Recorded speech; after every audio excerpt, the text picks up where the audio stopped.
અમદાવાદમાં વગર વરસાદે ભૂવા પડી રહ્યા છે। મણિનગર ભાઈપુરા વિસ્તારમાં મુખ્ય માર્ગ પર જ ભૂવો પડ્યો।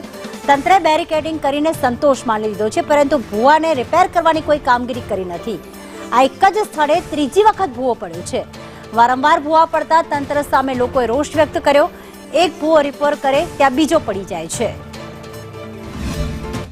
અમદાવાદ શહેરમાં વગર વરસાદે ભૂવા પડવાનો સિલસિલો છે એ યથાવત જોવા મળી રહ્યો છે। અમદાવાદના મણિનગર જે હાટકેશ્વર મુખ્ય માર્ગ છે ત્યાં રોડ ઉપર જ જે વચ્ચોવચ્ચ ભૂવો પડી ગયો છે, જેને લઈને તંત્ર દ્વારા હાલ બેરિકેડ મારીને સંતોષ માનવામાં આવી રહ્યો છે। આ જ સ્થળ પર એક વખત નહીં પરંતુ અનેક વખત નાના મોટા ભૂવા પડ્યા છે અને જેનું જે હલકી ગુણવત્તાનું કામ છે તે તંત્ર કરે છે, પરંતુ તેની સામે કોઈ પણ પ્રકારે જે વ્યવસ્થિત કામગીરી નથી થઈ રહી અને આજ રોડ ઉપર પડતા ભૂવાને લઈને ટ્રાફિકની સમસ્યાઓ પણ સર્જાય છે। વાહન ચાલકો પણ હેરાન પરેશાન થાય છે અને આખો જે મુખ્ય માર્ગ છે તેમાં અનેક મુશ્કેલીનો સામનો લોકોને કરવો પડે છે।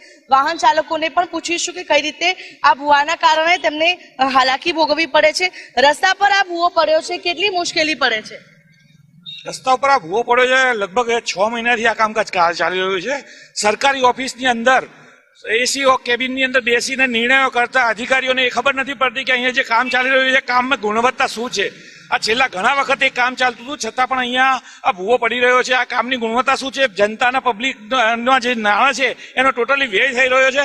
આગળ અહીંયાથી એક રોડ બનેલો છે, એની પહેલા બી જ્યાં કામ કરવાનું હતું ગટરનું એક કામ કર્યું નથી અને રોડ બની ગયા પછી ગટરનું કામ કર્યું છે। ઘણી મુશ્કેલીઓ પડે છે, ટ્રાફિક જામની સમસ્યા થાય છે, ધંધા રોજગાર પર અસર પડે છે।